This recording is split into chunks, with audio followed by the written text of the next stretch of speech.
Hello everyone, मेरा नाम है वंदना और आप देख रहे हैं मिस केमिस्ट्री। तो स्टूडेंट्स, आज इस वीडियो में हम बहुत ही इंटरेस्टिंग टॉपिक स्टार्ट करने वाले हैं, वो है हक्कल मॉलिक्यूलर थ्योरी। देखो, हक्कल मॉलिक्यूलर थ्योरी स्टार्ट करने से पहले जो स्टूडेंट्स नए हैं इस चैनल पे, तो इस चैनल को सब्सक्राइब कर लीजिए और साथ में जो बेल आइकन बटन है ना उसको ज़रूर प्रेस कीजिए। देखो, बेल आइकन बटन है जो उसको प्रेस करना इंपॉर्टेंट है ताकि आपको मेरी जो वीडियोज़ आ रही हैं लेटेस्ट में उसका नोटिफिकेशन आपको मिलता रहे, ठीक है। और अगर ये वीडियो आपको अच्छी लगती है तो इस वीडियो को लाइक ज़रूर कीजिए और अपने फ्रेंड्स के साथ ज़रूर शेयर कीजिए। तो अभी स्टार्ट करते हैं हम हक्कल मॉलिक्यूलर थ्योरी को। देखो, हक्कल मॉलिक्यूलर थ्योरी स्टार्ट करने से पहले आपको सबसे पहले ये पता होना चाहिए कि जो एग्जाम में क्वेश्चन आते हैं वो किस टाइप के आते हैं, मतलब आपको एग्जाम में क्वेश्चन क्या पूछे जाते हैं, ठीक है। तो सबसे पहले हम वो डिस्कस करेंगे, उसके बाद हम स्टार्ट करते हैं हक्कल मॉलिक्यूलर थ्योरी को। एग्जाम्पल्स करवाऊंगे ताकि आपको अच्छे से क्लियर हो जाएंगे, विद ट्रिक्स पढ़ेंगे। अभी देखो, यहाँ पे आपको पूछा जाता है कि आप किसी भी सिस्टम की, देखो आपको पाई सिस्टम दे दिया जाता है, आपको कॉन्जुगेटेड सिस्टम दे दिया जाता है, और उस कॉन्जुगेटेड सिस्टम की, उस पाई सिस्टम की आपको बोला जाता है कि आपको एनर्जी फाइंड आउट करनी है, ठीक है। तो आपकी एनर्जी क्या होती है, आपको ई पाई एनर्जी आपको फाइंड आउट करनी है उस सिस्टम की, क्योंकि आपको, ठीक है, उस सिस्टम की आपको पाई बॉन्ड एनर्जी फाइंड करनी है। पाई बॉन्ड एनर्जी आपको क्या करनी है, फाइंड आउट करनी है। उस सिस्टम की आपको, ठीक है, ट्रांजिशन एनर्जी फाइंड आउट करनी है। अब ये तीनों ही हम बारी बारी से पढ़ेंगे। देखो, ये निकालना बहुत इजी है, इसकी तो मैं आपको ट्रिक्स भी बता दूंगी, बट आपको सबसे पहले ये आना चाहिए कि आप उस जो भी आपको सिस्टम दिया हुआ है उसका आप डिटर्मिनेंट कैसे निकालोगे, ठीक है, उसका सेकुलर डिटर्मिनेंट कैसे बनाओगे, तो वो सबसे इंपॉर्टेंट है। देखो, जो मैंने वीडियो दी थी आपको सेकुलर डिटर्मिनेंट पे, ठीक है, जिन स्टूडेंट्स ने वो देखी है वहाँ पे मैंने आपको बता दिया था, लेकिन जो भी यहाँ पे देखो, यहाँ पे हम लेंगे एग्जाम्पल्स और इस एग्जाम्पल्स के अलग अलग डिटर्मिनेंट्स बनेंगे, और सारे एग्जाम्पल्स के अलग अलग जो डिटर्मिनेंट बनेंगे वो मैं आपको ईजिली बनाना सिखा दूंगी ताकि जो आपके क्वेश्चन है ईजिली सॉल्व हो जाए। ये तो हम वाई ट्रिक्स भी पढ़ लेंगे, ठीक है। अगर आपको डिटर्मिनेंट निकालना आ गया, वैल्यूज निकालनी आ गई, एक्स की वैल्यूज निकालनी आ गई, तो आप ये तो बहुत आसानी से निकाल दोगे, बहुत इजी है ये चीज़ें तो, ठीक है। तो इस वीडियो को एंड तक देखने का, आपको अच्छे से मैं समझा दूंगी, ठीक है। अभी देखो, यहाँ पे हम एग्जाम्पल लेते हैं इथीन का।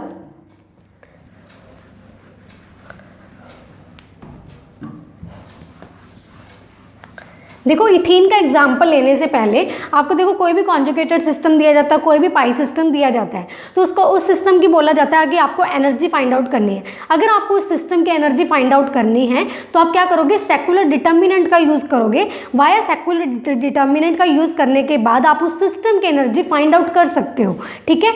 तो अभी देखो, यहाँ पर हम एग्जाम्पल लेते हैं इथीन का, CH2। अभी देखो, मैं आपको निकालना सिखाऊंगी डिटर्मिनेंट। देखो, डिटर्मिनेंट हमने बहुत अपनी प्रीवियस क्लासेस में पढ़ा हुआ है, लेकिन यहाँ से हम बेसिक से ही पढ़ेंगे ताकि मैं आपको अच्छे से समझा सकूँ, ठीक है। क्योंकि देखो, एग्जाम्पल जैसे जैसे चेंज होगी वैसे वैसे आपके डिटर्मिनेंट चेंज होंगे, समझ में आ गया, तो इसलिए हम सीखेंगे सारा। अभी देखो, इसका डिटर्मिनेंट, देखो डिटर्मिनेंट को ना हम इस फॉर्म में लिखते हैं, काफ़ी स्टूडेंट्स को आता भी होगा, बाकी मैं आपको बेसिक से ही पढ़ाऊंगी। देखो, यहाँ पे है ना नंबर ऑफ, सबसे पहले यहाँ पे पता होना चाहिए कि नंबर ऑफ रोज कितनी होती हैं और नंबर ऑफ कॉलम्स कितनी होती है, ठीक है। देखो, number of rose, number of columns हम काफ़ी मेथड से निकाल सकते हैं, लेकिन यहाँ पे मैं प्रेफर करूँगी कि आपको नंबर ऑफ कार्बन आइटम यहाँ पे देखने होते हैं। बाकी आप नंबर ऑफ पाई इलेक्ट्रॉन से निकाल सकते हो कि, ठीक है। बाकी मैं आपको रेफर यही करूँगी कि आप सिर्फ नंबर ऑफ कार्बन आइटम्स देखो, ताकि जो मैं आगे एग्जाम्पल्स करवाऊंगी उसमें मैं बताऊँगी कि क्यों बोल रही हूँ मैं ये चीज़ कि आप नंबर ऑफ कार्बन आइटम से ही देखो, नंबर ऑफ पाई इलेक्ट्रॉन से ना देखो। पाई इलेक्ट्रॉन से देखोगे कि तो आगे जो कॉम्प्लिकेटेड एग्जाम्पल्स आएगी उसमें आप कंफ्यूज हो जाओगे, ठीक है। तो सिर्फ आप किस में देखोगे, नंबर ऑफ कार्बन आइटम्स में। अभी देखो, यहाँ पे नंबर ऑफ कार्बन आइटम्स कितने हैं, नंबर ऑफ कार्बन आइटम यहाँ पे डिनोट करती हूँ मैं, एन से डिनोट कर लेती हूँ, ठीक है। अभी ये बताओ, नंबर ऑफ कार्बन आइटम कितने हैं, यहाँ पे नंबर ऑफ कार्बन आइटम 2 है, ठीक है। जितने नंबर ऑफ कार्बन आइटम आपके होते हैं उतनी ही आपकी रोज होती है और उतनी ही आपकी कॉलम्स होती हैं, समझ में आया। अभी देखो, यहाँ पे हम, ये कार्बन है तो हम कार्बन से डिनोट कर लेते हैं इसको, C1, C2, C3, C4, ठीक है। एक बार मैंने बता दिया कि आप इसको ऐसे डिनोट कर सकते हो। अभी देखो, ये जो होती हैं आपकी, ये है आपकी रो, ये रो 1 है, और ये क्या है आपकी रो 2, ठीक है। और ये जो है आपकी कॉलम 1 और ये क्या है आपकी कॉलम 2। इतना समझ में आ गया। अभी देखो, इसको लिखना किस टाइप से वो मैं आपको सिखाती हूँ। हाँ जी, अभी देखो, यहाँ पे क्या है, रो 1, ये क्या है कॉलम 1, ठीक है। अगर आपको नहीं दिख रहा तो थोड़ा बड़ा लिख लेते हैं उसको, C1 और C2, ठीक है। ये क्या है कॉलम 1 और रो 1। देखो सबसे पहले अगर आप कुछ भी लिखते हो यहाँ पे, मान लो C12 लिख रहे हो, ठीक है, सबसे पहले ये देखते हैं, अगर आप C12 लिख रहे हो तो ये जो फर्स्ट वाला नंबर होता है इसको तो बोला जाता है रो, और ये सेकंड वाला नंबर होता है इसको बोलते हैं हम कॉलम, ठीक है। तो इसको हमेशा ध्यान में रखना आप जब भी आप लिखोगे ना ये। अभी देखो यहाँ पे सबसे पहले क्या आएगा, रो, फिर आएगा कॉलम, यहाँ पे रो कितना है 1, कॉलम कितना है यहाँ पे 1, दैट मीन्स यहाँ पे आएगा 1 1, ठीक है, ये 1 ये 1, समझ में आ गया। ये कॉलम कितनी है 2 है। अभी देखो इसको हम कैसे लिख सकते हैं, सबसे पहले क्या आएगा आपका रो, तो रो का नंबर कितना है 1 है, तो यहाँ पे 1 आएगा, कॉलम का नंबर कितना है 2 है, तो यहाँ पे 2 आएगा, ठीक है, समझ में आ गया। अभी देखो यहाँ पे जो यहाँ पे क्या आएगी, रो आएगी, तो रो का नंबर कितना है 2 है, तो यहाँ पे 2 आ जाएगा, कॉलम का कितना नंबर है 1 है, तो यहाँ पे 1 आ जाएगा। अब यहाँ पे देखो यहाँ पे रो कितनी है, उसके रो का नंबर कितना है 2 है, तो यहाँ पे हम 2 ले लेंगे, और यहाँ पे कॉलम का नंबर भी 2 है, तो इसको ले लेंगे हम 2 और इसको को इक्वल टू 0 रखेंगे, ठीक है। तो आपको ये लिखना होता है, बाकी आपको ये याद रखना है। अगर आपको ये याद रह गया कि आपको पहले रो लिखनी है फिर कॉलम लिखनी है, फिर आपको अच्छे से इसको लिख सकते हो, समझ में आ गया। अभी देखो जो ये कार्बन एटम्स है जो मैंने लिखा है, कार्बन से जो डिनोट किया है C1 C11 C12 ये जो लिखे हैं, अब कार्बन को आप देखो यहाँ पे डिनोट कर किससे याद रखोगे, H-ES, ये आपको याद रखना है, ठीक है, ये आपको याद रखना है। बाकी देखो आप जो बुक्स पढ़ते हो उसमें से मिल जाएगा, मैंने भी वहीं से पढ़ा है, ठीक है, C is equal to H-ES, ठीक है। अभी देखो ये चीज़ है, अभी यहाँ पे क्या है, सपोज मैं यहाँ पे ले लूँ 1 1, यहाँ पे अगर मैं नंबरिंग लगाती हूँ 1 1, तो ये कितना हो जाएगा 1 1 S1 1, ठीक है। अगर मैं यहाँ पे ले लूँ 1 2, तो ये कितना हो जाएगा H12 माइनस ES12, क्लियर है। इस टाइप से आपको करना होता है, या आप ऐसे करो 2 2 ले लो इसको, H22 माइनस ES22। अब जो ये कार्बन एटम है ना यहाँ पे, ये वाले कार्बन है जो, ठीक है, इसको क्या करना है, सब्सटीट्यूट करना है H-ES से, ठीक है। बाकी जो इसकी नंबरिंग है यहाँ पे 1 1 है, तो मैंने बता दिया उसको H11 माइनस ES11 लिख दोगे। यहाँ पे कितना है 1 2 है, ये 1 2 आ गया, इसमें ये वाले लिखोगे। यहाँ पे 2 1 है, तो बस यहाँ पे क्या करना है 2 1 को मैं लिख ही देती हूँ यहाँ पे, ठीक है, H22 माइनस ES22, ठीक है, समझ में आ रहा है ना। बस मैं यहीं पे वैल्यूज चेंज कर रही हूँ, बाकी आपको सिर्फ याद ही क्या रखना है, CH-ES, ठीक है, इतनी समझ में आ गया। बाकी मैं आपको बताऊंगी कि इसको हम क्या बोलते हैं, इसको हम क्या बोलते हैं, मैंने पिछली वीडियो में बताया हुआ है, जो मैंने पिछली वीडियोस दी थी सेकुलर डिटर्मिनेंट की, उसमें मैंने सारा क्लियर कर दिया था। इसमें मैं आपको बता दूंगी ताकि आपको ये समझना आसान हो जाए, ठीक है। बाकी बहुत ईजी है, यहाँ से क्वेश्चन आता है।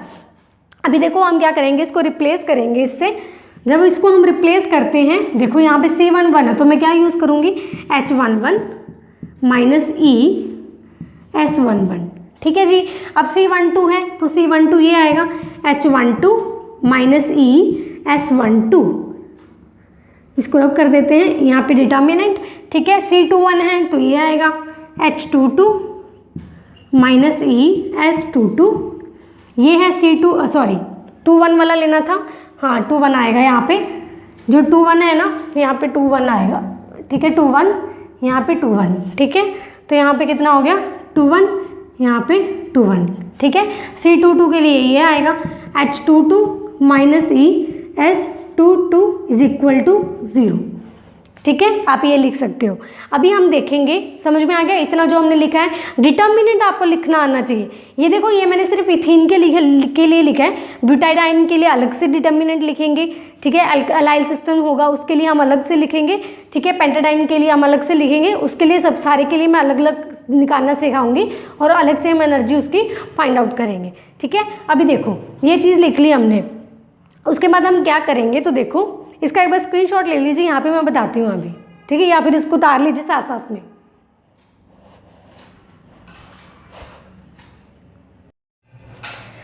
तो देखो आगे कर लेते हैं हम। तो देखो इसको जो देखो यहाँ पे H11 है, H12 है, 2 1 है, 2 2 है, इसको हम कैसे लिखेंगे, तो देखो यहाँ पे क्या है HII, देखो यहाँ पे क्या है HII से मैं समझाती हूँ। यहाँ पे I हाई है, तो इसको हम क्या लिखेंगे 1 1, इसको हम लिख सकते हैं 2 2, इसको हम लिख सकते हैं 3 3, इसको हम लिख सकते हैं 4 4, ठीक है, 4 4 5 5 ऐसे लिख सकते हैं।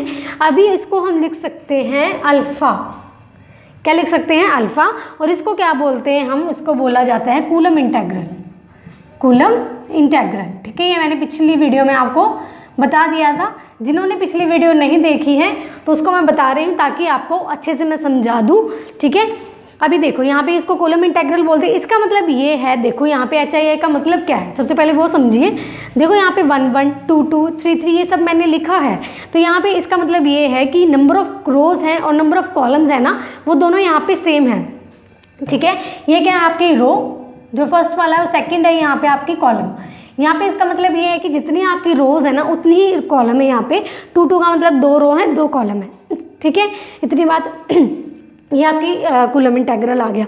अब यहाँ पे अगर हम बात करें, ये तो देखो 1 1 2 2 3 3 की बात है, दैट मीन्स यहाँ पे जो 1 1 है, यहाँ पे 2 2 है, ये क्या है आपके कूलम इंटेग्रल्स है जिसको हम अल्फा से करेंगे। ठीक है, यहाँ पे अल्फा लिख देंगे, समझ में आ गया। अब यहाँ पे देखो आपका H1 2 है, यहाँ पे 2 1। अब ये क्या है तो H वाली फॉर्म, ये क्या देखो IJ की फॉर्म है। ये क्या है आपकी IJ की फॉर्म है। IJ का मतलब होता है यहाँ पे आपका 1 2 हो सकता है। ठीक है, यहाँ पे आपका 2 1 हो सकता है, यहाँ पे आपका 2 3 हो सकता है। ठीक है, यहाँ पे आपका 3 2 हो सकता है, और इसको हम लिखते हैं बीटा। देखो इसको भी समझने से पहले मैं आपको एक चीज़ समझाती हूँ। ठीक है, ये हम बाद में समझेंगे। देखो यहाँ पे क्या है, अभी हम बात कर रहे हैं रेजोनेंस इंटेग्रल की। ठीक है, अभी हम किसकी बात कर रहे हैं, रेजोनेंस इंटेग्रल की। रेजोनेंस इंटेग्रल समझने से पहले एक चीज़ समझिए, वो क्या है। देखो यहाँ पे एग्जाम्पल है कार्बन 1, कार्बन 2, कार्बन 3। इसको समझने के लिए एग्जाम्पल दे रही हूँ। ठीक है, अभी मुझे ये देखो यहाँ पे कार्बन 1 कार्बन 2 है, एक दूसरे के नेबर्स हैं। ठीक है, कार्बन 1 कार्बन 2 है, एक दूसरे के क्या है, नेबर्स। ठीक है, कार्बन 2 और कार्बन 3 क्या है, एक दूसरे के नेबर्स हैं। ठीक है, कार्बन 3 और कार्बन 4 एक दूसरे के नेबर्स हैं, बट कार्बन 1 और कार्बन 3 एक दूसरे के नेबर नहीं है ना। और कार्बन 2 कार्बन 3 एक दूसरे के नेबर नहीं है। समझ में आया। कार्बन 2 का कार्बन 1 है, कार्बन 2 का नेबर है, जो कार्बन 2 है इसका भी नेबर है और इसका भी नेबर है। कार्बन 3 इसका भी नेबर है, इसका भी नेबर है, और जो C4 वाला है वो इसका नेबर है। इतना बात समझ में आ रही है। बट इसकी बात करो C1 और C3 की, ये क्या है, एक दूसरे के नेबर नहीं है। दैट मीन्स इसमें जो वैल्यूज़ आएंगी, ठीक है, जैसे HIJ की वैल्यू है। HIJ का मतलब क्या है, यहाँ पे अगर आप लोगे 1 2, ठीक है, दैट मीन्स यहाँ पे क्या लेने हैं आपको, नेबर्स लेने हैं। यहाँ पे क्या ले लिया हमने 1 2, ठीक है, और क्या ले लिया हम, क्या हो सकते हैं 2 1, 1 2 का नेबर तो 2 1 का भी तो नेबर है ना। और यहाँ पे हम क्या लें 2 3, ठीक है, या हम लें यहाँ पे 3 2, 3 4 भी ले सकते हो। तो हम उसका क्या लिखेंगे यहाँ पे बीटा, ठीक है, क्या लिखेंगे हम उसको, बीटा लिखेंगे। जैसे इसको हमने लिखा है अल्फा, उसको हम क्या लिखेंगे बीटा, और उसको क्या बोलते हैं रेजोनेंस इंटेग्रल। अगर यहाँ पे तो क्या ले लिया मैंने नेबर्स, अगर ये क्या हो नेबर्स ना हो, दैट मीन्स यहाँ पे 1 3 हो, यहाँ पे क्या हो आपका 1 3, ठीक है, और आपका क्या हो H2 4, ठीक है, H1 4 ये क्या है, एक दूसरे के नेबर्स नहीं है ना, ये क्या है आपके नेबर्स हैं। लेकिन अगर इसकी बात करूँ 1 3 की, ठीक है, 1 4 की, 2 4 की, ये एक दूसरे के नेबर्स नहीं हैं, तो इसको हम क्या लिखेंगे 0। क्लियर है इतनी बात। ये सबसे इंपॉर्टेंट बात है रेजोनेंस इंटेग्रल में, ठीक है। ये हो गई हमारी कूलम इंटेग्रल, ये हो गई हमारी रेजोनेंस इंटेग्रल। अब हम बात करते हैं ओवरलैप इंटेग्रल की। ओवरलैप इंटेग्रल, देखो ओवरलैप इंटेग्रल में क्या है, अभी देखो ओवरलैप इंटेग्रल किसको बोलते हैं, जो यहाँ पे S वाली टर्म्स है ना, इनको बोला जाता है ओवरलैप इंटेग्रल। ओवरलैप इंटेग्रल का देखो मतलब समझो, यहाँ पे SIJ की फॉर्म है, ठीक है, इसको थोड़ा सा अलग कर देते हैं ताकि बीच में मिक्स ना हो, ठीक है। SIJ की फॉर्म है। SIJ का मतलब होता है यहाँ पे S1 2 और 2 1। आपको बीच में आवाजें आ रही होंगी ना पीछे से, यहाँ पे हमारे मंदिर है तो वहाँ पे आरती हो रही है, शाम के 7:30 बज रहे हैं अभी, ठीक है, तो वहाँ पे आरती हो रही है, तो सॉरी फॉर डिस्टर्बेंस, ठीक है। अभी देखो यहाँ पे IJ है ना, यहाँ पे हम 1 2 लेंगे और 2 1 लेंगे, ठीक है। ये वाली फॉर्म है 1 2, 2 2 भी हो सकती है। अभी देखो यहाँ पे क्या है आपका 1 2 है, ये इसकी फॉर्म में भी हो सकता है, ये 1 1 की फॉर्म में भी हो सकता है, और 2 2 की फॉर्म में भी हो सकता है। जैसे मैंने यहाँ पे लिखा है 1 1 की और 2 2 की, 1 2 की और 2 1 की, ठीक है, ऐसे लिखा है। अगर यहाँ पे ये क्या है SII की फॉर्म, ये चीज़ है, ठीक है, ये इसको बोलते क्या है, ओवरलैप इंटेग्रल्स बोलते हैं। अब देखो यहाँ पे अगर II की फॉर्म है S1 1 2 2 3 3 4 4 ऐसे हैं, तो इसको हम क्या लिखेंगे 1, इसको हम क्या लिखते हैं 1, ठीक है। अगर आपके पास IJ की फॉर्म की कैसी है 1 2 2 1 1 3 इस टाइप से है, ठीक है। इसमें नेबर्स नहीं देखने, नेबर सिर्फ आपको रेजोनेंस इंटीग्रल में ही देखने हैं, ठीक है। बाकी ये है जो IJ 1 2 2 1, इसको हम क्या लिखेंगे 0, क्या लिखेंगे हम इसको 0। समझ में आ गया। ये जो सारी कहानी है इसको हमने क्या पुट करना है, इसमें पुट करना है। अभी मैं आपको पुट करके दिखाती हूँ कैसे करना है। अभी आपको देखो,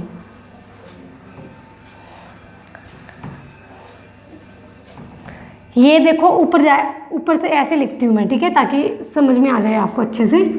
अभी देखो ये जो कहानी मैंने आपको बताई है ना वो सारी इसमें पुट करनी है। H11 को क्या लिख सकते हैं, मैंने क्या बोला, H11 किसकी फॉर्म है, HII की फॉर्म है, H11 2 2 3 3, तो उसको क्या लिख सकते हैं हम अल्फ़ा, ठीक है। ये क्या है -E, यहाँ पे 1 1 की फॉर्म है, दैट मीन्स II की फॉर्म है, तो ये क्या आएगा 1, ठीक है, यहाँ पे 1 आएगा। क्लियर है इतनी बात। H12 है जो किसकी फॉर्म है, देखो ये नेबर है ना 1 2। अभी मैं बात करूँ इथीन की, C1 C2, ये इसका नेबर है और ये इसका नेबर, इसमें तो कोई दिक्कत ही नहीं है, ठीक है। ऐसी वाली दिक्कत नहीं आएगी, ऐसी वाली दिक्कत जो आएगी ब्यूटाडाइन अगर आगे करवाऊंगी ना एग्जाम्पल तब आएगी, ठीक है। इसमें हम इसमें नहीं करेंगे क्योंकि इसमें तो सिर्फ 2 ही कार्बन आइटम है, ये इसका नेबर है और ये इसका नेबर है, ठीक है। तो इसमें क्या है आपका H12, दैट मीन्स ये वाला है, तो इसको हम क्या लिखेंगे, इसका बीटा आ जाएगा -E, लेकिन ये क्या है IJ की फॉर्म है, ठीक है, ओवरलैप इंटीग्रल है, इसको लिखेंगे हम 0, ठीक है। ये क्या करेंगे इंटू 0 है, क्लियर है। अब इसको क्या करेंगे 2 1 है, ये तो क्या आ जाएगा आपका बीटा -E, और ये 2 1 मतलब IJ की फॉर्म है, ओवरलैप इंटीग्रल में इसको क्या लिखते हैं हम 0, तो इंटू 0, ठीक है। और ये H22 क्या है, इसका अल्फ़ा बोलते हैं, तो अल्फ़ा आ जाएगा -E, S22 है दैट मीन्स SII की फॉर्म है, तो उसको हम क्या लिखते हैं इंटू 1। समझ में आ गया। तो इसको हम कैसे करेंगे, देखो 0 है तो ये तो पूरी टर्म 0 हो गई, ये कैंसिल, ये 0 तो ये पूरी टर्म कैंसिल हो गई, तो आपका ये बन गया, ठीक है। अभी मैं आपको आगे सॉल्व करवाती हूँ कि आपको सॉल्व कैसे करना है आगे, तो वो देख लेते हैं हम, ठीक है। एक बार इसका स्क्रीनशॉट ले लीजिए, उसको उतार लीजिए अपनी नोटबुक पे।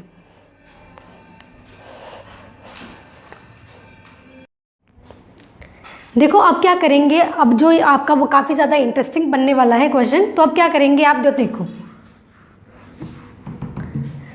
देखो इसको क्या करोगे आप, डिवाइड कर दो इसको बीटा से, ठीक है।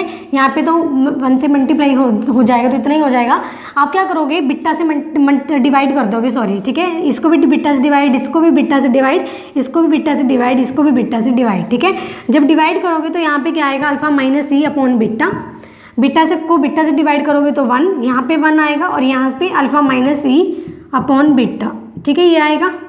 इसको कर दोगे इक्वल टू 0। अब देखो अल्फा -E अपॉन जो बीटा है, ये जो चीज़ है, ठीक है, इसको आप क्या लिखोगे x, ये जो है इसको क्या आप क्या कर दोगे x लिखोगे। अभी देखो x क्यों लिख रहे हो, क्योंकि मुझे x की वैल्यूज़ चाहिए यहाँ पे, इसलिए, ठीक है, ताकि मैं इजीली से आपको समझा सकूँ। यहाँ पे मैंने क्या करा, ये कर दिया। अब इसका देखो इस डिटर्मिनेंट को कैसे सॉल्व करोगे वो मैंने आपको बताया हुआ है। तो देखो यहाँ आप क्या करोगे, इसको क्रॉस मल्टीप्लाई करो, इसको इससे मल्टीप्लाई करोगे, पहले x को x से मल्टीप्लाई करना है तो x² बनेगा, ठीक है। फिर करोगे -1 इंटू 1, तो कितना आएगा -1 इज इक्वल टू 0, ठीक है। तो ये इसको क्या लिख सकते हो, x² -1 का स्क्वायर, क्योंकि 1 का स्क्वायर करोगे तो 1 ही आएगा, तो इसलिए इसको लिख सकते हैं। अब a² -b² कितना होता है आपका, a² -b², a plus b, a minus B, ठीक है, ये होता है आपका फॉर्मूला। क्लियर है। अब इसको क्या लिख सकते हो, x प्लस 1, ये जो फॉर्मूला इसमें अप्लाई करते हैं, x प्लस 1 और x माइनस 1, ठीक है, इज इक्वल टू 0। क्लियर है इतनी बात। अभी x की वैल्यू कितनी आएगी, आपकी आएगी x की value x is equal to -1 और +1।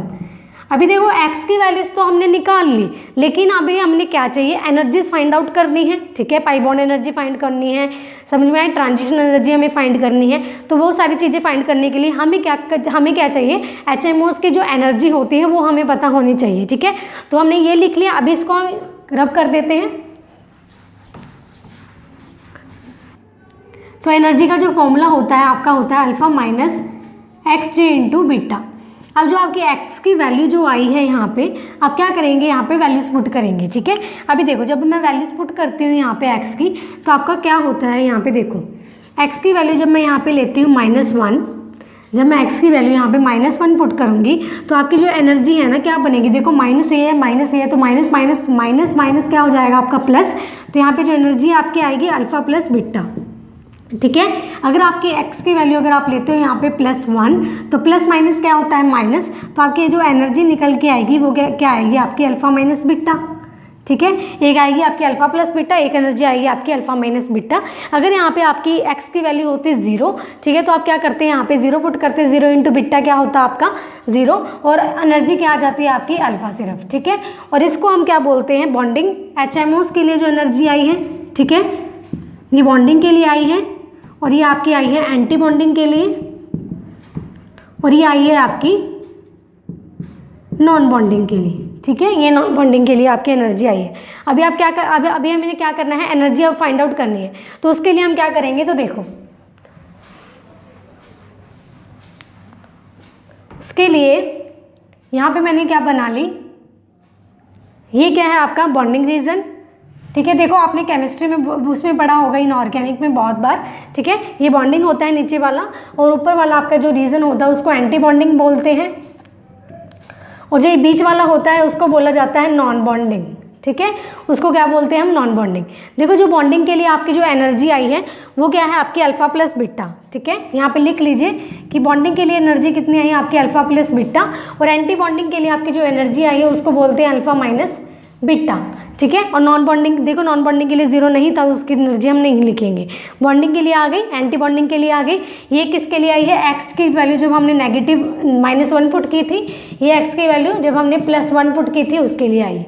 ठीक है, अभी देखो इथीन मॉलिक्यूल था CH2 और CH2। ठीक है, अभी इसमें क्या है, नंबर ऑफ पाई इलेक्ट्रॉन्स कितने हैं, बाकी मैंने बोला आप सिर्फ नंबर ऑफ कार्बन एटम ही देखा करो, कितने हैं यहाँ पे 2 है, तो यहाँ पे कितने इलेक्ट्रॉन्स आ गए आपके 2, तो दोनों यहाँ पे बॉन्डिंग रीजन में प्रेजेंट होंगे। अगर इससे ज़्यादा होते तो वो एंटी बॉन्डिंग में चले जाते, लेकिन आपको सबसे पहले बॉन्डिंग रीजन को फिल करना है। तो यहाँ पे 2 ही थे तो हमने 2 ले लिया। ठीक है, अब हम फाइंड करते हैं यहाँ पे पाई बॉन्ड एनर्जी। तो पाई बॉन्ड एनर्जी कैसे निकलेगी, तो देखो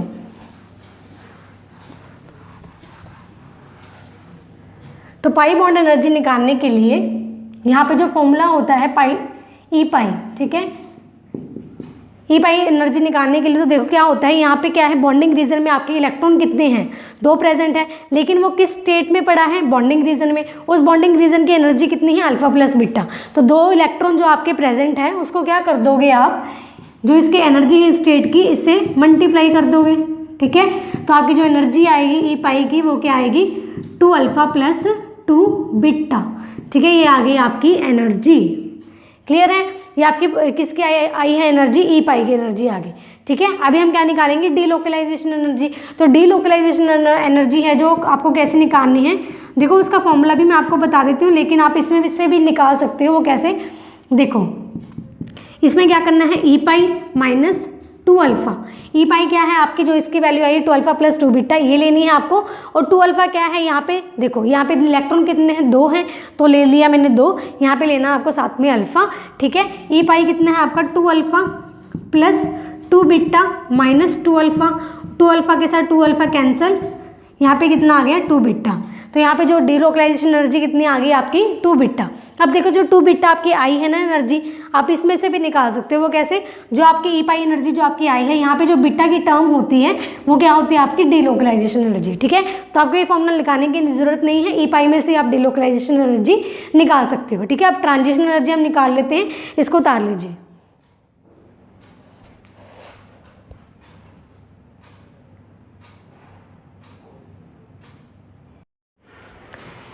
तो ट्रांजिशन एनर्जी हम कैसे फाइंड आउट करेंगे, तो देखो कैसे करनी है आपको।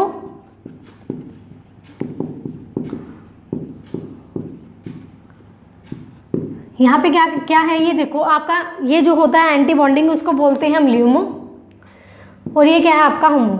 ठीक है, जिसमें इलेक्ट्रॉन आपके प्रेजेंट होते हैं उसको होमो बोला जाता है, उसके जो ऊपर वाला रीजन होता है जो खाली होता है उसको हम ल्यूमो बोलते हैं। यही होता है, जब हमें ट्रांजिशन एनर्जी निकालनी होती है तो हम क्या करते हैं, ई ल्यूमो करते हैं माइनस ई होमो। ठीक है, जो ल्यूमो की एनर्जी होगी उसको होमो में से क्या कर देंगे माइनस।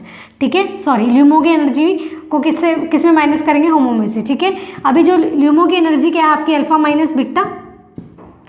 ठीक है, एनर्जी होमो की कितनी है आपकी अल्फ़ा प्लस बीटा। ठीक है। यहाँ पे alpha minus beta minus alpha minus beta, ठीक है जी। यहाँ से अल्फ़ा कैंसिल, तो आपकी एनर्जी कितनी आ गई, ट्रांजिशन एनर्जी कितनी आ गई, -2 बीटा। ये आ गई आपकी ट्रांजिशन एनर्जी। एक एग्जांपल हमारी इथीन की कंप्लीट हो गई। अब हम स्टार्ट करते हैं ब्यूटाडाइन, ठीक है। उसका मैं आपको निकालना सिखाती हूँ, उसका स्क्रीनशॉट ले लीजिए।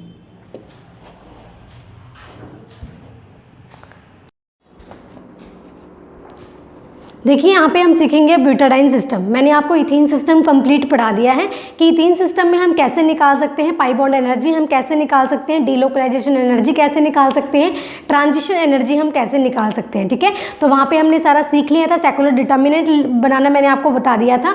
अब मैं सिखाऊंगी आपको ब्यूटाडाइन सिस्टम, ठीक है। वहाँ पर भी हम सारा सीखेंगे कि हम सारी एनर्जी निकालना सीखेंगे, पाई बॉन्ड एनर्जी सीखेंगे, डीलोकलाइजेशन एनर्जी निकालना सीखेंगे, ट्रांजिशन एनर्जी निकालना मैं आपको बताऊँगी। लेकिन सबसे पहले इसमें हम बनाएंगे सेकुलर डिटर्मिनेंट। जैसे मैंने इथीन में आपको सिखाया था कि आप सेकुलर डिटर्मिनेंट कैसे बनाएं, इसमें भी आपका ब्यूटाडाइन सिस्टम में सेकुलर डिटर्मिनेंट अलग से बनेगा, क्योंकि इसमें हम कार्बन कितने लेने हैं, हमें 4 लेने हैं, ठीक है। तो इसमें हम स्टार्ट कर लेते हैं। अभी हम देखो ब्यूटाडाइन सिस्टम किस टाइप का होता है आपका, तो ये है आपका ब्यूटाडाइन सिस्टम, ठीक है। अभी देखो नंबरिंग आप कहीं से भी स्टार्ट कर सकते हो, 1 2 3 4। मैं इस टाइप से स्टार्ट कर रही हूँ, जहाँ से मर्जी स्टार्ट कर लीजिए। इसमें कितने नंबर ऑफ कार्बन एटम है, 4, ठीक है। तो 4 कार्बन एटम, तो 4 कार्बन एटम को C1 C2 C3 और C4 इस टाइप से आप लिख सकते हो। ये क्या है आपकी 4 कार्बन्स। अभी देखो हमें क्या बनाना है, डिटर्मिनेंट बनाना है। तो डिटर्मिनेंट में जो हमारी रोज होती हैं और कॉलम्स होती हैं वो किस पे डिपेंड करती हैं, आपके नंबर ऑफ कार्बन एटम पे, ठीक है। जितने आपके नंबर ऑफ कार्बन एटम होंगे उतनी ही आपकी रोज होंगी, उतनी ही आपकी कॉलम्स होंगी, ठीक है। तो इसमें भी आपके 4 ही रोज होंगे और 4 ही क्या होंगे आपकी कॉलम्स, ठीक है। तो यहाँ पे हम बनाते हैं डिटर्मिनेंट। तो यहाँ पे ले लेते हैं हम रोज कितनी हमारी 4। तो R1, यहाँ पे हम लेते हैं R2, यहाँ पे R3 और यहाँ पे लेंगे हम R4, ठीक है। ऐसे ही हम क्या लेंगे, कॉलम 1, यहाँ पे हम लेंगे कॉलम 2, यहाँ पे कॉलम 3, यहाँ पे लेंगे हम कॉलम 4 और इसको बंद कर देंगे, ठीक है। अभी देखो यहाँ पे मैंने बोला था कि आपको कार्बन लेना है, ठीक है। क्योंकि कार्बन आइटम की हम बात करें तो कार्बन आ गया आपका। यहाँ पे सबसे पहले आता है आपका रो, फिर आता है आपका कॉलम। ये मैंने बता दिया था आपको इथीन सिस्टम में। रो का नंबरिंग देखो, यहाँ पे जो रो की नंबरिंग होती है वो आएगी। रो की नंबरिंग कितनी है, यहाँ पे 1 है। और कॉलम की नंबरिंग कितनी है, यहाँ पे नहीं दिख रहा तो मैं बड़ा लिख देती हूँ, यहाँ पे कितनी है C1, ठीक है। तो 1 आएगा।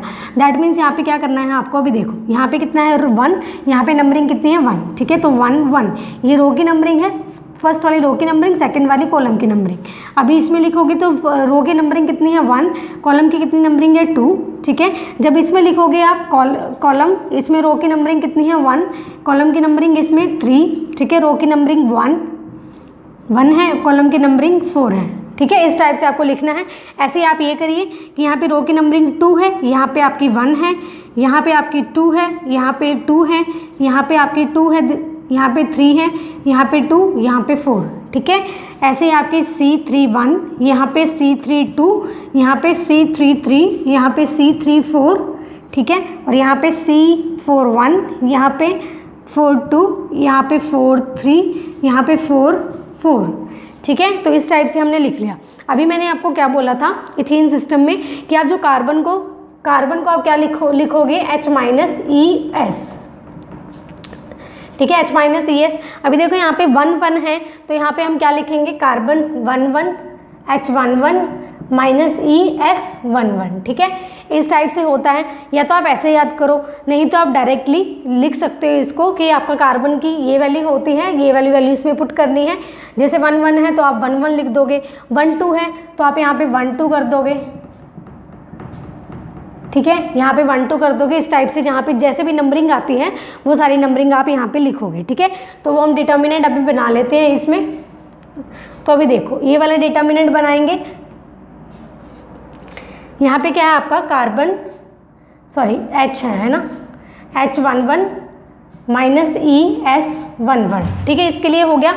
अभी हम ये लेते हैं H12 -ES 1 2, ये लेते हैं 1 3 H13 -ES 1 3, ठीक है। फिर ये लेते हैं 1 3 हो गया। अभी H14 -ES 1 4, ये करते हैं डिटर्मिनेंट बंद, ठीक है जी। अभी ये वाली लाइन करते हैं, ये वाली सॉल्व हो गई। अब ये वाला लिखते हैं हम इसको C21 -ES 21, इसको लिखेंगे H22 -ES 22, इसको लिखेंगे H23 माइनस ई S23, फिर इसको लिखेंगे H24 माइनस ई S24, ठीक है। ऐसे क्या आपको इजी रहता है याद करना। अभी देखो C31 माइनस ई S31, ठीक है। अब ये लिखोगे, देखो आप जब प्रैक्टिस करोगे ना इसकी तो आपको ये भी लिखने की ज़रूरत नहीं है, क्योंकि एग्जाम में हम अब ये तो नहीं करने बैठ जाएंगे, ठीक है, तो एक क्वेश्चन पे रह जाएंगे हम। तो यहाँ पे क्या है, जब आप प्रैक्टिस करोगे ना क्वेश्चंस की तो आपके ये ऐसे ही याद हो जाएंगे आपको, ठीक है। वो कैसे लिखेंगे वो भी मैं आपको बता दूंगी कि डायरेक्ट आप कैसे लिख सकते हो, ये ना भी लिखो तो, ठीक है। तो यहाँ पे क्या है C31, यहाँ पे आ गया C32, 32 की है तो 32 माइनस ई S32, ये है H33 माइनस ई S33, ये है H34 माइनस ई S34, ठीक है। यहाँ पे C41 माइनस ई S41, यहाँ पे C42 माइनस ई S42, ठीक है, ये हो गया। अब H34 माइनस ई S34, इसके बाद करते हैं H44 माइनस ई S44, ठीक है। यहाँ तक तो हमने कल भी सीखा था, हमने कल सीखा था 2 कार्बन के लिए, आज हमने सीख लिया 4 कार्बन के लिए। अभी हम क्या करेंगे, यहाँ पे H11 की वैल्यूज़ क्या आएंगी वो हम लिखते हैं, कल मैंने सिखाया था आपको। अभी देखो यहाँ पे जो H11 होता है आपका, ये किसकी फॉर्म है, HII की फॉर्म है, ठीक है। II का मतलब क्या होता है आपका 1 और 1, 2 और 2, 3 और 3, 4 और 4 अप टू सो ऑन, इस टाइप से होता है। दैट मीन्स यहाँ पे जो रो की वैल्यू होती है और कॉलम की वैल्यू होती है वो क्या होती है आपकी सेम, ठीक है।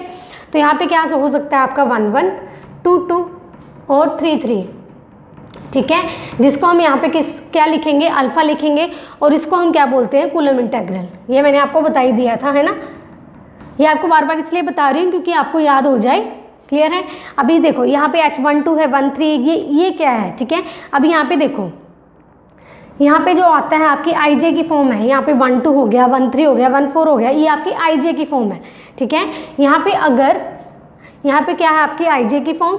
अभी देखो यहाँ पे इसको हम बिट्टा भी लिख सकते हैं और हम 0 भी लिख सकते हैं, ठीक है। अभी देखो सबसे पहले हम बात करेंगे बिट्टा की। सबसे पहले देखो हम बिट्टा कब लिखेंगे, जब वो क्या होते हैं, नेबर्स में होते हैं। नेबर्स का मतलब क्या होता है, IJ यानी 1 2, ठीक है। यहाँ पे 1 2 हो सकता है, 1 3 हो सकता है, 1 4 हो सकता है।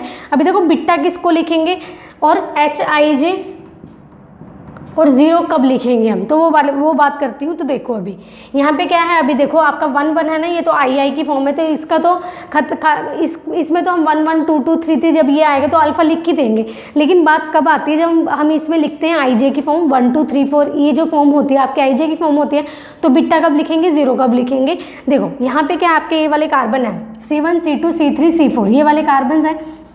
तो इसमें हम क्या करेंगे, देखो यहाँ पे नेबर्स देखने हैं आपको, कार्बन 1 कार्बन 2 का नेबर है, ठीक है, कार्बन 2 कार्बन 3 का नेबर है, कार्बन 3 कार्बन 2 और कार्बन 4 का भी नेबर है, ये दोनों आपस में नेबर्स हैं, ठीक है, इस टाइप से।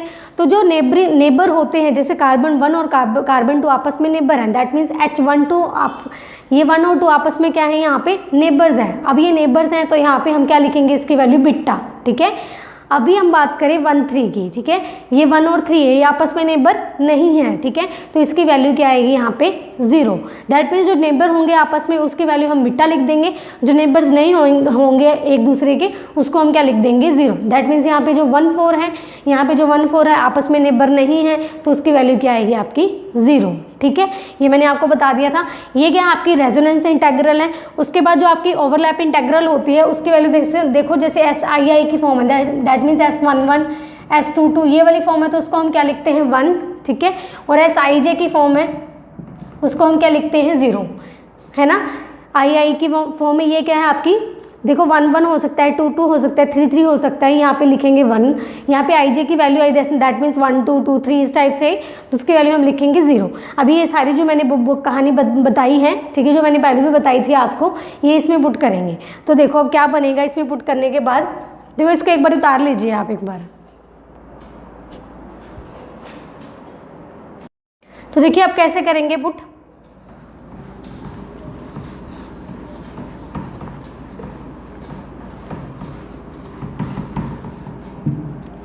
यहाँ पे हम करते हैं इसमें, ठीक है, H11 II की फॉर्म है, ठीक है, तो इसको क्या लिखेंगे अल्फा माइनस ई। यहाँ पे देखो II की फॉर्म है तो इसको हम क्या लिख देंगे 1, ठीक है। तो 1 से मल्टीप्लाई करेंगे तो मैं यहाँ पे सीधा ही लिख रही हूँ, समझ में आ गया। 1 2 है ये किसकी, ये क्या आपस में नेबर्स हैं तो उसके वैल्यू हम लिखेंगे बीटा, ठीक है। ये क्या आई जे की फॉर्म है तो उसको क्या लिख देंगे हम लिख देंगे हम, देखो 0 है तो 0 से ई की मल्टीप्लाई करेंगे तो कितना हो जाएगा आपका 0, तो यहाँ पे सिर्फ बिट्टा आएगा, ठीक है। तो मैं डायरेक्टली लिख रही हूँ, देखो 1 3 आपस में नेबर्स नहीं है तो यहाँ पे क्या आएगा आपका 0, ये क्या हो जाएगा आपका 0 माइनस ई, एस आई जे की फॉर्म है, आई जे की फॉर्म को हम क्या लिखते हैं 0, तो ये पूरी टर्म 0 हो गई। ऐसे 1 4 है जो आपस में नेबर्स नहीं है तो ये भी 0 हो गया, ई तो आएगा लेकिन S14 क्या है, आई जे की फॉर्म है, तो आई जे की फॉर्म मैंने क्या बोला आपको 0 होती है, ठीक है। तो यहाँ पे क्या आ गया आपका 0 और यहाँ पे क्या आ गया आपका 0, ठीक है। इस टाइप से करना है, जैसे 2 1 है तो ये इसका नेबर है, दैट मीन्स ये भी तो इसका नेबर है ना, तो यहाँ पे क्या आ गया आपका बिट्टा। अभी देखो यहाँ पे क्या है, आई जे की फॉर्म तो 0 हो गई, ये H22 की फॉर्म है, दैट मीन्स यहाँ पे क्या आएगा अल्फा, उसके बाद माइनस ई, समझ में आ रही है ना। और 2 3 यहाँ पे देखो 2 3 है ना, 2 और 3 आपस में नेबर्स हैं तो यहाँ पे क्या आएगा आपका बिट्टा की फॉर्म, लेकिन यहाँ पे S23 है तो ये क्या आएगा आपका आई जे की फॉर्म है तो 0 हो जाएगा, ई के साथ मल्टीप्लाई होकर बिट्टा आएगा। और 2 4 है वो आपस में नेबर्स नहीं है तो यहाँ पे क्या आएगा आपका 0, ठीक है। ऐसे आपका 3 1 है, जैसे 3 1 आपस में नेबर्स नहीं है और यहाँ पे आई जे की फॉर्म है तो ये तो कंप्लीट 0 हो गया। 3 2 देखो 3 2 भी आपस में नेबर्स हैं तो यहाँ पे बिट्टा की फॉर्म आएगी, लेकिन ये क्या है आपकी आई जे की फॉर्म है तो वो 0 हो जाएगा। उसके बाद जो 3 3 फॉर्म है वो किसकी है आपकी अल्फा की फॉर्म आ गई, ठीक है। यहाँ पे क्या आएगा माइनस ई, और 3 4 आपस में नेबर्स हैं तो यहाँ पे क्या आ जाएगा आपका बिट्टा, ठीक है। डायरेक्टली आप लिख सकते हो, बाकी देखो मैंने बोल दिया है, बार बार मैं नहीं बताऊंगी, इसमें मैंने आपको बता दिया 2 लाइंस में। 3 4 आप खुद समझो, 3 4 क्या है आपका नेबर्स है, ठीक है। तो नेबर्स हैं तो हम बिट्टा लिख सकते हैं, लेकिन ये एस आई जे की फॉर्म है, एस आई जे की फॉर्म मैंने बोल दिया 0 है तो वो 0 हो जाएगा, ठीक है। तो यहाँ पे बिट्टा आ जाएगा। 4 1 आपस में नेबर्स नहीं है तो ये 0 आ जाएगा। उसके बाद जो 4 2 है आपस में नेबर्स नहीं है तो ये भी 0 आएगा। 3 4 आपस में नेबर्स हैं तो यहाँ पे सिर्फ बिट्टा आएगा क्योंकि S34 आपका 0 होता है। उसके बाद जो 4 4 अल्फा माइनस ई आएगा, ठीक है। ये बनती है आपकी इसकी सिंप्लीफाइड फॉर्म, जो हमने इसको पुट करके निकाल दिया। अब आगे हम क्या करेंगे, देखो इसको डिवाइड करेंगे।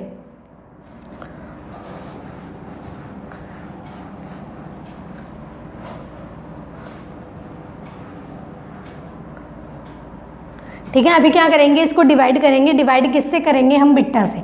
जब हम पूरे देखो जब कंप्लीट टर्म को हम डिवाइड करते हैं बिट्टा से तो आपका क्या बनता है यहाँ पे alpha minus E upon beta, ठीक है, अपॉन बिट्टा। जब बिट्टा से हम डिवाइड करेंगे तो यहाँ पे 1, यहाँ पे 0, यहाँ पे 0, ठीक है। यहाँ पे 1 बनेगा, ठीक है, alpha minus E upon beta. यहाँ पे आपका 1, यहाँ पे 0, यहाँ पे 0, यहाँ पे 1, alpha minus E upon beta, ठीक है। यहाँ पे 1, यहाँ पे 0 और 0, 0 0, यहाँ पे 1, alpha minus E upon beta, ठीक है। ये आ गया इक्वल टू 0, समझ में आ गया।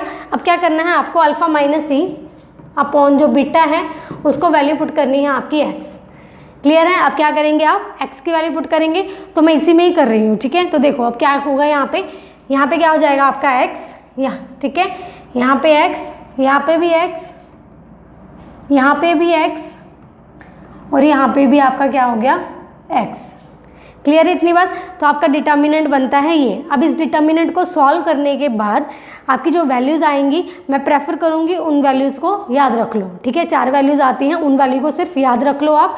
देखो इसको मैं रब कर रही हूँ, एक बार इसका स्क्रीनशॉट ले लीजिए, साथ साथ में उतार लीजिए। रब करने के बाद मैं आपको 4 वैल्यूज़ निकालना सिखाऊंगी, उसके बाद हम एनर्जी निकालना स्टार्ट कर देंगे, ठीक है। देखो इस डिटर्मिनेंट को सॉल्व करने के बाद हमारे जो x की वैल्यूज़ आती हैं वो कितनी आएंगी, 4। तो 4 कैसे आएगी, अभी देखो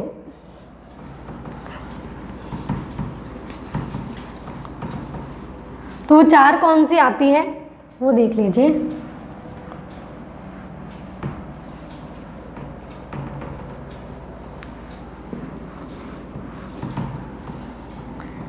देखो x की वैल्यू आती है आपकी 4 प्लस माइनस 0.618 और प्लस माइनस 1.618, ठीक है।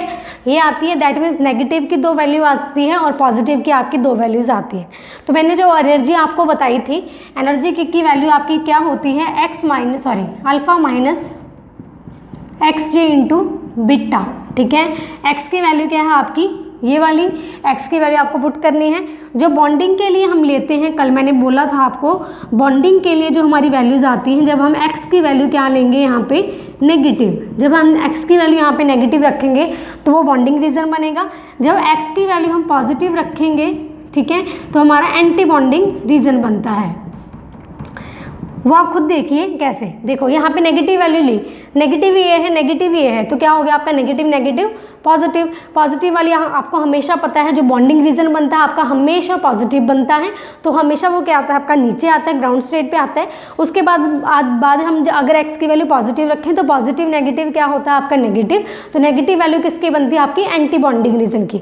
तो यहाँ पे जो ग्राउंड स्टेट पे आपका बॉन्डिंग रीजन आता है उसके ऊपर आपका एंटी बॉन्डिंग रीजन आता है, ठीक है। तो यहाँ पे हम क्या लेंगे, दोनों नेगेटिव की वैल्यू लेंगे, तो दोनों नेगेटिव की वैल्यू यहाँ पे कौन सी है आपकी -0.618, एक आपकी है -1.618, ठीक है। तो नेगेटिव दोनों इधर आ गई और पॉजिटिव एक बार इधर, दोनों इधर आ जाएगी, ठीक है। एक तो ये है और एक आपकी 1.618 है, ठीक है। तो लेना कैसे है आपको वो मैं आपको बताती हूँ। तो देखो आपको क्या करना है, यहाँ पे आपके 4 रीजन्स बनेंगे ऐसे करके, ठीक है। तो 4 रीजन्स बनते हैं, तो कैसे करेंगे आप, तो देखो यहाँ पे क्या करेंगे, ओके यहाँ पे लेंगे x की वैल्यू सबसे पहले -1.618, ठीक है, -1.618, फिर x की वैल्यू यहाँ पे लेंगे -0.618, ठीक है। यहाँ पे लेंगे x की वैल्यू प्लस में 0.618, यहाँ पे लेंगे आप x की वैल्यू प्लस में 1.618, ठीक है।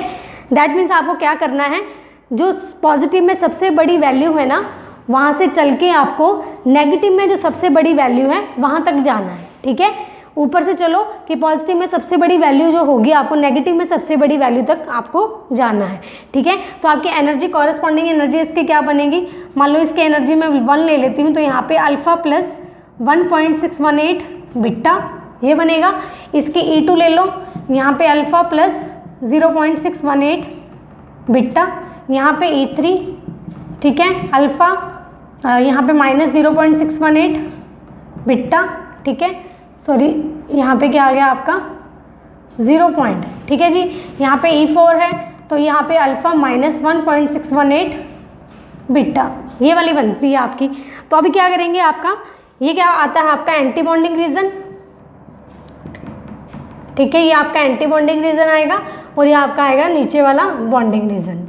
तो आपके इलेक्ट्रॉन्स कितने हैं इसमें, देखो मैंने क्या बोला आपको पाई इलेक्ट्रॉन काउंट कर लो या फिर आपको कार्बन एटम्स ही देख लो, ठीक है। सिंपल मैंने आपको रेफर किया हुआ है कि आप सिंपल यहाँ पे कार्बन एटम देखा करो कितने हैं, जितने आपके कार्बन एटम होंगे उतने ही आपके इलेक्ट्रॉन्स होंगे, ठीक है। तो यहाँ पे 4 हैं तो 4 इलेक्ट्रॉन्स होंगे। तो सबसे पहले क्या मैंने क्या बोला आपको, बॉन्डिंग रीजन आपका फिल होना चाहिए, तो 2 इसमें आ गए, फिर क्या आएंगे 2 इसमें आ जाएंगे, ठीक है, 2 इसमें आ गए और 2 इसमें आ गए। अब हम निकालना सीखते हैं एनर्जी कैसे निकलेगी।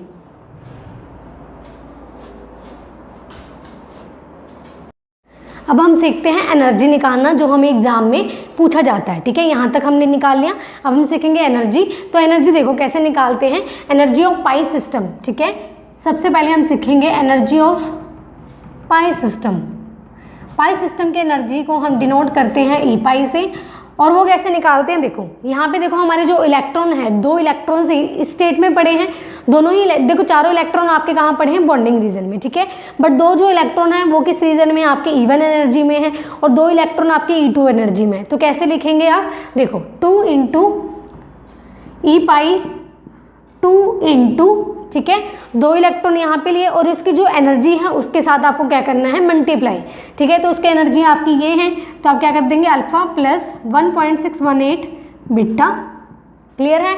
उसके बाद जो 2 एनर्जी है आपकी उसको इस स्टेट से मल्टीप्लाई कर देंगे, उसके बाद 2 इंटू, ठीक है, यहाँ पे कितना है अल्फा प्लस 0.618 इंटू बीटा, ठीक है।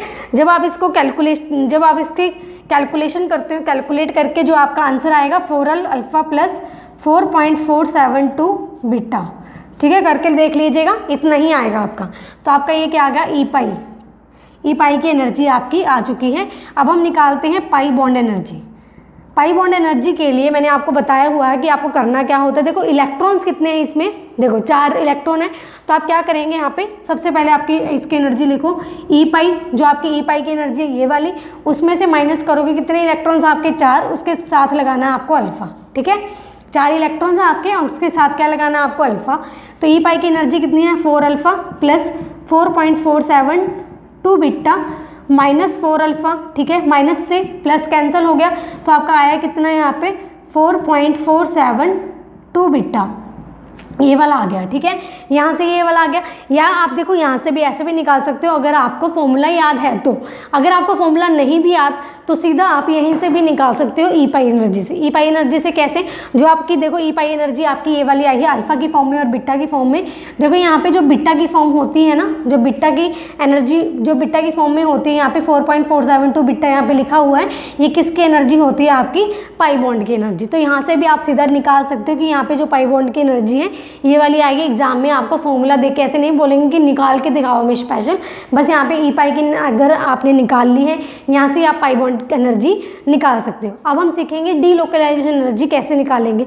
तो देखो डीलोकलाइजेशन एनर्जी तो और भी इजी है, सारी एनर्जी है ना हम इससे ही निकाल सकते हैं। अगर आपको नहीं भी आता है पाई बॉन्ड एनर्जी निकालना, डीलोकलाइजेशन एनर्जी निकालना, तो आप सिर्फ ये कैलकुलेट कर लीजिए, ठीक है। यहाँ से ही हम सारा कुछ सीख लेंगे। देखो यहाँ पे क्या है, जो हमारी ई पाई एनर्जी आई अल्फा और बिट्टा की फॉर्म में आई है, ठीक है। तो यहाँ पे जो बिट्टा वाली फॉर्म होती है वो किसकी एनर्जी, आपकी पाई बॉन्ड की एनर्जी।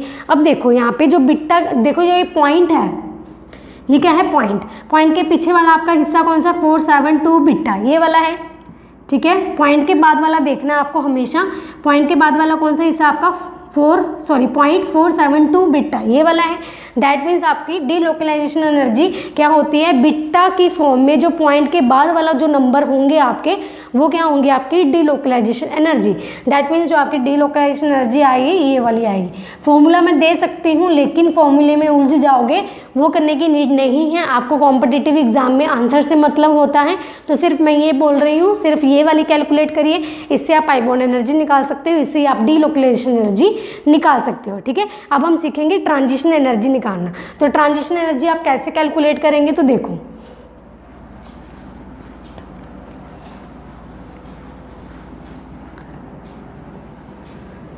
अब देखो यहाँ पे क्या है आपका ट्रांजिशन एनर्जी कैसे निकालेंगे। ये क्या है आपका ल्यूमो, ये क्या है आपका होमो, ठीक है। तो हम क्या करते हैं, जो हमारी ल्यूमो की एनर्जी होती है, ट्रांजिशन एनर्जी जो हम निकालते हैं, जो हमारी ल्यूमो की एनर्जी होती है उसको हम माइनस कर देते हैं होमो के साथ, ठीक है। तो मैं सिर्फ आपको लिख के बता दूं कैसे आएगा, बाकी आंसर आप खुद निकाल लीजिएगा, ठीक है। 68 बिट्टा, यहाँ पे माइनस करोगे अल्फा प्लस 0.618 बिट्टा, ठीक है। तो जब आपको इसको कैलकुलेट करोगे वो क्या आ जाएगी आपकी ट्रांजिशन एनर्जी। ये ल्यूमो की एनर्जी माइनस क्या करनी है होमो में, ठीक है। तो वो एनर्जी आ जाएगी आपकी ट्रांजिशन एनर्जी। अब हम करते हैं एलाइलिक सिस्टम, ठीक है। इसका स्क्रीनशॉट ले लीजिए।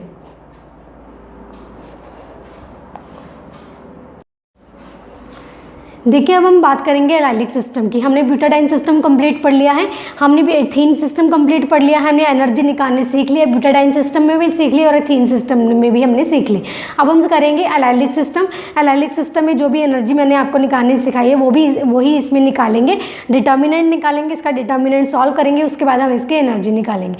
एलाइलिक सिस्टम स्टार्ट करने से पहले जिन स्टूडेंट्स ने अभी तक इस चैनल को सब्सक्राइब नहीं किया है तो प्लीज़ इस चैनल को सब्सक्राइब कर लीजिए, साथ में जो बेल आइकन बटन है ना उसको ज़रूर प्रेस कर लेना ताकि आपको जो लेटेस्ट वीडियोस का नोटिफिकेशन मिलता रहे, ठीक है। तो अभी स्टार्ट करते हैं एलाइलिक सिस्टम। देखो एलाइलिक सिस्टम आपका होता है 3 कार्बन का, दैट मीन्स C1 C2 और C3। यही तो होता है ना एलाइलिक सिस्टम, कार्बन 3 का होता है, दैट मीन्स ये चीज़, ठीक है। ये होती है आपकी एलाइलिक सिस्टम। अभी क्या करना है आपको, देखो इसमें आपको वही से क्या बनाना है, पहले डिटर्मिनेंट बनाना है। तो डिटर्मिनेंट इसमें क्या है कि नंबर ऑफ रोज और नंबर ऑफ कॉलम्स किस पे डिपेंड करते हैं, आपके नंबर ऑफ कार्बन एटम पे। तो वही चीज़ इसमें सेम करेंगे, तो थोड़ा फास्ट करवाऊंगी इसमें। तो देखो यहाँ पे नंबर ऑफ रोज 1 2, ठीक है, यहाँ पे 3, यहाँ पे कॉलम भी कितनी आएंगी 3, यहाँ पे 3, ठीक है। आपको अच्छे समझ में आ गया होगा। अगर आपके 2 सिस्टम अच्छे से समझ में आए तो एलाइलिक सिस्टम तो बहुत ही ईजी अच्छे से समझ में आ जाएगा, ठीक है। तो अभी क्या करना है आपको, देखो यहाँ पे क्या करोगे आप, कार्बन 1 1 लोगे, रो आएगा पहले, फिर कॉलम आएगा, यहाँ पे 1 2, यहाँ पे 1 3, इसके बाद आप क्या करोगे 2 1, यहाँ पे 2 2, यहाँ पे 2 3, ठीक है। मैं इसलिए नहीं बता रही क्योंकि मैंने बता चुकी हूँ अभी मैं C31, यहाँ पे C32, यहाँ पे C33। अभी आप क्या करते हो, एलिमिनेट करते हो कार्बन को किसके साथ, H- ES के साथ। तो उसमें क्या लिखते हो आप, इसको आप इसको लिखते हो, देखो यहाँ पे क्या आएगा आपका H-E11 माइनस ES11, ठीक है। इसको क्या लिखते हो H12 माइनस ES12, ठीक है। क्या करते हो यहाँ पे H11 माइनस ES11, ठीक है। एलिमिनेट करते हो क्या कार्बन को, किसके साथ H माइनस E सब्सटीट्यूट करते हो, सॉरी, ठीक है, इसके साथ करते हो तो यहाँ पे क्या आएगा आपका ये वाला, ठीक है। उसके बाद C12 माइनस ES12, यहाँ पे क्या आएगा C13 माइनस ES13, ठीक है। इस हिसाब से इसको भी लिख लीजिए 21 माइनस ES21 माइनस, ठीक है, C22 माइनस ES22, यहाँ पे C23 माइनस ES23, यहाँ पे आएगा C31 माइनस ES31, यहाँ पे C32 माइनस ES32, यहाँ पे C33 माइनस ES33, ठीक है। और ये डिटर्मिनेंट इक्वल टू 0। अभी क्या करना है, वही सेम टू सेम चीज़ यहाँ पे क्या करोगे आप, सब्सटीट्यूट करोगे इसको, जो मैंने आपको सिखाया है वैसे ही। ये क्या है आपका नेबर वाले हैं, तो मैंने आपको सिखा दिया था। इस पर क्या आएगा, A11 देखो, इसमें क्या लिखोगे, ये अल्फ़ा है, ठीक है, ये इसकी फॉर्म क्या है II की फॉर्म, तो ये क्या आएगा आपका अल्फ़ा माइनस E। 1 2 एक दूसरे के नेबर्स हैं तो यहाँ पे क्या आएगा आपका बीटा। उसके बाद 1 3 एक दूसरे के नेबर नहीं है तो यहाँ पे क्या आएगा आपका 0, ठीक है। ऐसे आपको ये वाली टर्म लिखनी है कि 2 1 है, ये इसका भी, ये इसका नेबर है तो ये इसका नेबर है, तो यहाँ पे क्या आएगा आपका बीटा की फॉर्म। यहाँ पे 2 2 की फॉर्म आ गई तो अल्फ़ा माइनस E वाली फॉर्म आएगी। यहाँ पे आपका क्या आएगा, सॉरी यहाँ पे क्या आएगा आपका, ये क्या है 2 1, ठीक है, ये क्या है आपका नेबर्स है तो यहाँ पे बीटा आ गया, ठीक है। यहाँ पे अल्फ़ा माइनस E है, यहाँ पे 2 2 है तो ये किसकी फॉर्म आ गई, अल्फ़ा की, ये माइनस E आ गई। अब 2 3 आपस में नेबर्स है तो यहाँ पे सिर्फ क्या आएगा बीटा, क्लियर है। अब ये 3 1 है तो ये आपस में नेबर्स नहीं है तो यहाँ पे क्या आ गया आपका 0। इसको कैसे करोगे, देखो ये तो आ गया आपका 0। उसके बाद 3 2 ये किया है आपका नेबर्स हैं तो नेबर है तो आपके क्या आएगा यहाँ पे बीटा। 3 3 है तो यहाँ पे क्या आएगा अल्फ़ा माइनस E, ठीक है। अब क्या करोगे, बिट्टा से सेम टू सेम वैसे ही चीज़ है कि आप यहाँ पे क्या करोगे, डिवाइड करोगे। 2 1 आ गया आपका ये अल्फ़ा माइनस E और 2 3 आपका यहाँ पे बिट्टा आएगा, ठीक है। हाँ, अभी क्या करोगे, इसको बिट्टा से डिवाइड करोगे। जब इसको बिट्टा से डिवाइड करोगे तो आपका क्या बनेगा, जब इसको बिट्टा से डिवाइड कर देते हो तो ये देखो यहाँ पे बिट्टा से डिवाइड करोगे alpha minus E upon beta बनेगा। उसको आप क्या पुट करोगे x, तो मैं डायरेक्टली यहाँ पे कर रही हूँ तो यहाँ पे x, यहाँ पे 1, यहाँ पे 0, यहाँ पे क्या आएगा 1, यहाँ पे x, यहाँ पे 1, ठीक है। इसको 0, यहाँ पे क्या आ गया 1, यहाँ पे आ गया x, ये आ गया, ठीक है। अब इस डिटर्मिनेंट को क्या करना है आपको, सॉल्व। इस डिटर्मिनेंट को सॉल्व करने के लिए यहाँ पे क्या लगाओगे, पहले प्लस, यहाँ नेगेटिव, यहाँ पे प्लस, ठीक है। जूनियर क्लासेस में हमने पढ़ा हुआ है डिटर्मिनेंट को हम इस तरीके से सॉल्व करते हैं 3 क्रॉस 3 को। देखो 3 क्रॉस 3 का मतलब क्या है, 3 ही रो है आपकी और 3 ही क्या है कॉलम, ठीक है। 3 ही रो है और 3 ही आपकी क्या है यहाँ पे कॉलम। और इसको किस टाइप से सॉल्व करोगे तो देखो,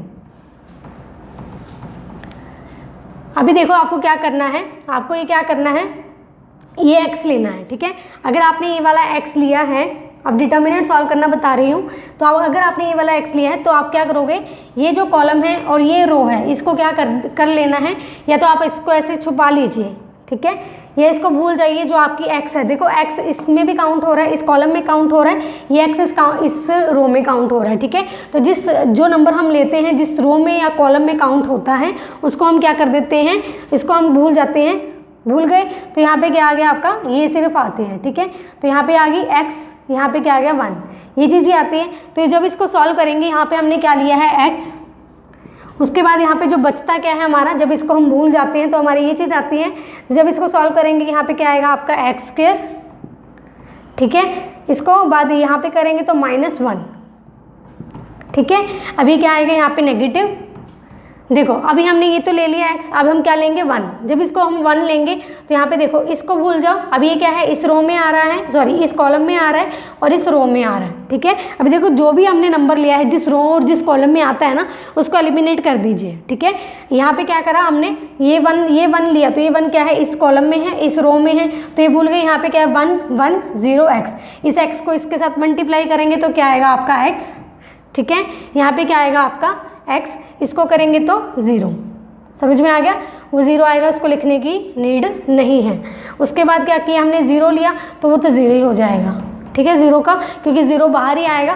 फिर अगर 0 आ गया तो इसको छोड़ेंगे, इसको लेंगे, बट ये बाहर है तो मल्टीप्लाई होके वो 0 ही बन जाएगा। ठीक है, अब क्या करेंगे इसको solve, x³ minus x minus x, ठीक है, x³ minus 2x is equal to 0 is equal to 0। ठीक है, अब इसमें कॉमन क्या है, x की वैल्यू कॉमन है, तो इसमें क्या करोगे, x को कॉमन निकाल लोगे, -2 इक्वल टू 0। ठीक है, x की वैल्यू क्या आ गई आपकी 0, x की वैल्यू और क्या आती है आपकी x² इक्वल्स टू 2।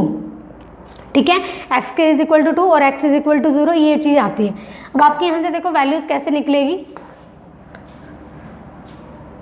ये तो देखो हमने बहुत बार पढ़ा हुआ है छोटी क्लासेस में। ठीक है, यहाँ पे x की वैल्यू एक तो 0 आती है, एक x की वैल्यू आपकी x² इज इक्वल टू 2 आ रहा है, दैट मीन्स एक वैल्यू आएगी आपकी √2। ठीक है, एक x की वैल्यू आएगी -√2। समझ में आया, वो कैसे आएगी, देखो यहाँ से आप ऐसे कीजिए, इसको ना स्क्वेयरिंग कर दीजिए, इसको x² किया, -2 का स्क्वायर किया, ठीक है, x², तो ये कितना आ गया आपका 2। अब ये सेम आती है ना, दैट मीन्स सेम आ रही है वैल्यू, तो ये क्या आएगी, एक तो ये वाली वैल्यू आएगी, एक ये वाली वैल्यू आएगी। ठीक है, समझ में आ गया, तो x की वैल्यू कितनी आती है, x इज इक्वल टू 0 और ये वाली वैल्यूज़ आती हैं आपकी। ठीक है, तो 3 वैल्यूज़ आती हैं, एक तो x की ये, एक √2, एक आएगी -√2। तो ये वाला करते हैं, तो यहाँ पे क्या आ गई हमारी x की वैल्यू ये आ गई। ठीक है, अब हम तीनों सिस्टम है वो तीनों ही सॉल्व करेंगे। एक तो हम सॉल्व करेंगे रेडिकल वाला सिस्टम, ठीक है, जो अलाइल रेडिकल होता है वो सिस्टम सॉल्व करेंगे, एक एनाइन वाला सॉल्व करेंगे, एक कैटाइन वाला सॉल्व करेंगे। ठीक है, तो तीनों ही हम सॉल्व करते हैं और जो तीनों हम पूरे साथ करके दिखाऊंगी। ठीक है, ताकि आपको अच्छे से समझ में आ जाए। ठीक है, तीनों हम साथ करेंगे सॉल्व। ठीक है, अब यहाँ पे जो x की वैल्यू उसकी कॉपी पे उतार लीजिए, उसके बाद हम वो स्टार्ट कर लेते हैं। अलाइलिक रेडिकल करेंगे हम, एनाइनिक रेडिकल करेंगे और कैटाइनिक रेडिकल स्टार्ट करते हैं। ठीक है,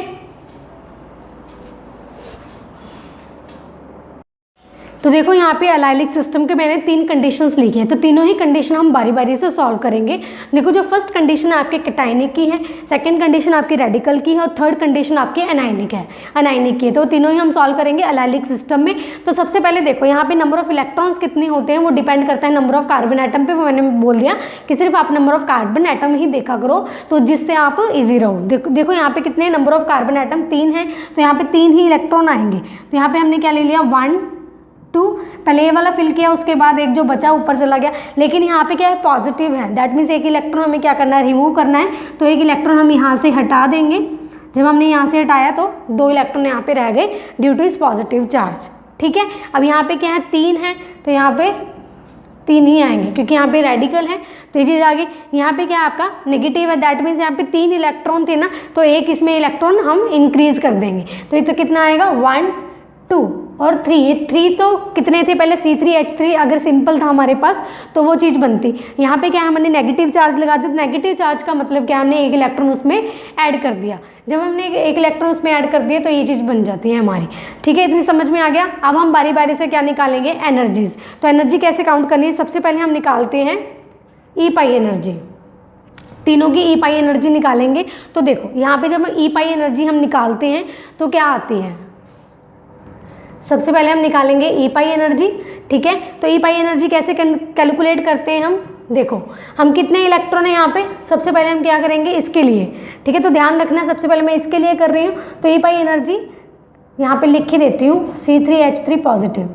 ठीक है, अभी देखो इसके लिए जब हमने किया कैलकुलेट तो क्या करते हैं 2 जितने इलेक्ट्रॉन्स होते हैं और उस सिस्टम की हमारी जो आती है एनर्जी, तो एनर्जी कितनी है अल्फा प्लस √2 बीटा। ठीक है, तो इसका आंसर क्या आएगा 2 अल्फा प्लस 2 √2 बीटा। ठीक है, ये किसके लिए आई है हमारी ई पाई एनर्जी, इसके लिए फर्स्ट कंडीशन के लिए। अब जो सेकंड कंडीशन हमारी कौन सी है, C3H3 रेडिकल। ठीक है, ये वाली है, उसके लिए हमने क्या निकालनी है ई पाई एनर्जी। वो कैसे निकालेंगे, अब देखो हमारे जो इलेक्ट्रॉन है एक तो इसमें पड़ा है, एक इसमें पड़ा है, तो इस इलेक्ट्रॉन कितना है इसमें 1 इलेक्ट्रॉन है, 1 इंटू इस स्टेट की एनर्जी कितनी है हमारी अल्फा। ठीक है, प्लस ये इसमें कितने हैं 2 इलेक्ट्रॉन और इस स्टेट की एनर्जी कितनी है अल्फा प्लस 2 बीटा। ठीक है, तो अल्फा प्लस √2 बीटा, तो कितना आ गया हमारा, ये अल्फा और ये 2 अल्फा, तो कितना हो गया 3 अल्फा प्लस, ठीक है 2 √2 बीटा। क्लियर है इतनी बात? ऐसे निकालनी है आपको, इसके लिए निकाल ली, इसके लिए निकालनी, अब इसके लिए निकालते हैं हम ई पाई एनर्जी।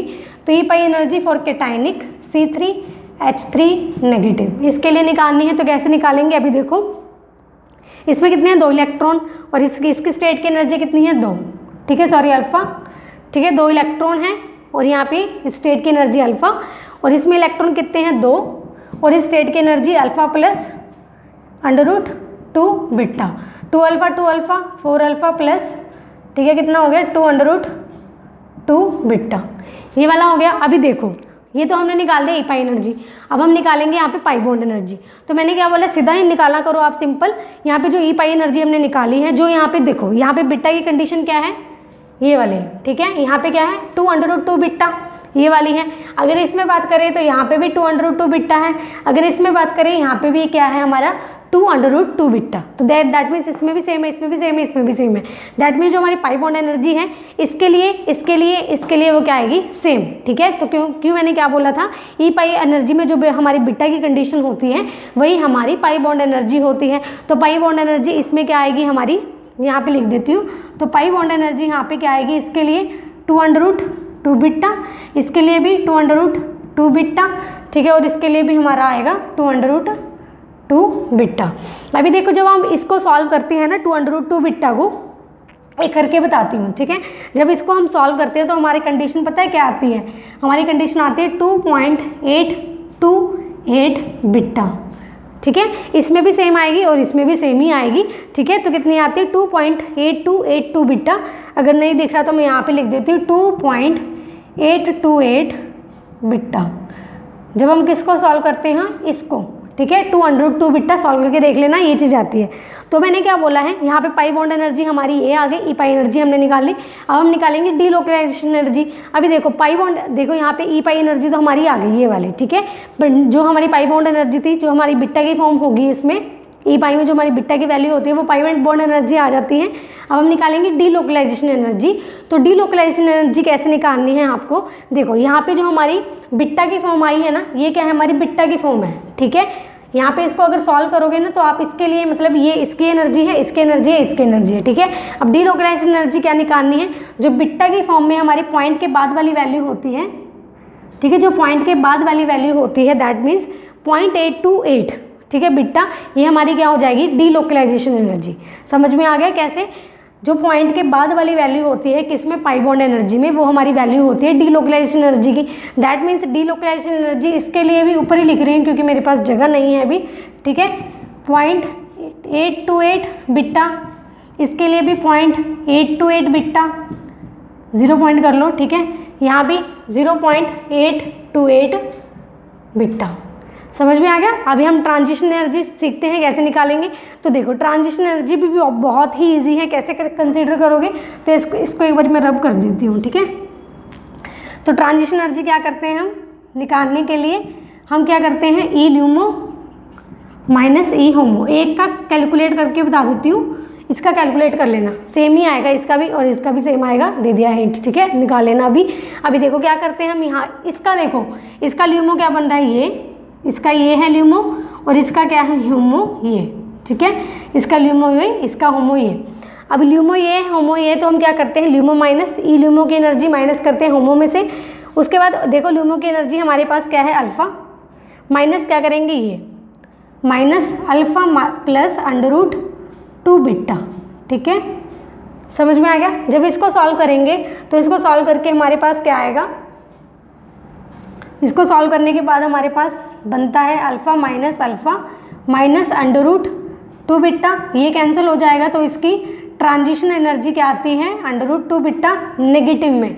इसके लिए भी सेम है माइनस √2 बीटा, इसके लिए भी सेम आएगी, इसके लिए भी सेम आएगी, वो आप खुद से कैलकुलेट कर लेना, आपको समझ में आ जाएगा कि कैसे मैं बोल रही हूँ, सेम आएगी, ठीक है।